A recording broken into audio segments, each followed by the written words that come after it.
अब इसमें अपने आचरण में मानवीय मूल्यों का भी और सहकर्मियों के साथ व्यवहार का भी बहुत महत्व है। हम अगर केवल अहंकारी बन जाएंगे या हमारी चीजों को, जैसे मैंने प्रारंभ में भी कहा, तो इन सारी बातों के साथ जोड़ के चलेंगे तो निश्चित रूप से विनम्रता के साथ, अध्ययनशीलता के साथ, अपने काम को कार्यदक्ष होकर जीने के साथ, और कभी कभी क्या होता, बहुत सारे उदाहरण भरे पड़े। जैसे कल ही कर्पूरी ठाकुर जी को भारत रत्न दिया। अब कर्पूरी ठाकुर जी मूलतः शिक्षक थे, और शिक्षक होने के साथ में भी वो जिस समाज से आते थे वो बहुत पिछड़ा समाज था। उनका एक उदाहरण मैं आपके सामने देना चाहूंगा। उनके अपने रिश्तेदार आए कि भाई मैं स्कूल की शिक्षा विभाग की नौकरी करना चाहता हूं, तो मेरी मदद कर दो। और मदद कर दो तो मैं परीक्षा में फेल हो गया।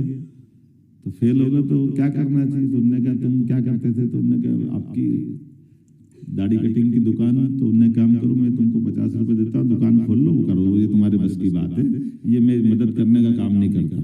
तो मुख्यमंत्री होकर के जो अपनी इस लाइन को बना कर कि मूलतः हमारी सुचिता की बात जो हम कह रहे हैं वो उसको खाली कहना नहीं, लगाना, अपने जीवन में धारण करना, और इससे भारत रत्न बन के निकलते हैं। वो तो अब चले गए, लेकिन उनके जीवन के ऐसे बहुत सारे प्रसंग हैं।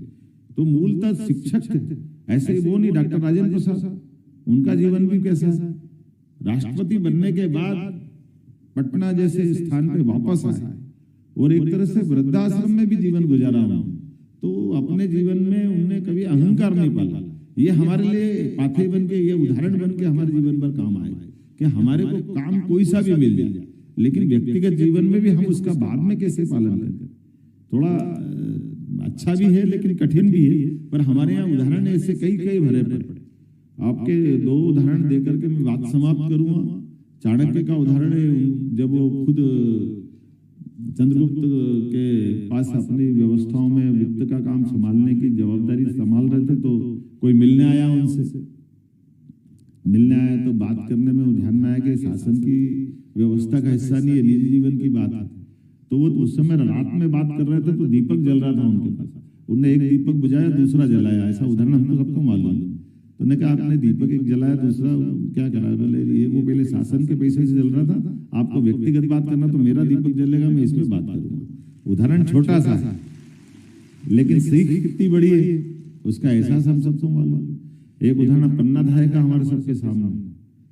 पन्ना धाय मूलतः राज परिवार में कर्मचारी की तरह काम कर रही, लेकिन उस राज परिवार की व्यवस्थाओं को, शासन की व्यवस्थाओं को लेकर अगर कोई कष्ट आ रहा है तो अपने बच्चे का बलिदान देकर के भी उन्होंने जो उदाहरण उत्पन्न किया पन्ना धाय ने, अपने खुद के बच्चों को, अपने सामने 7 साल के बच्चों को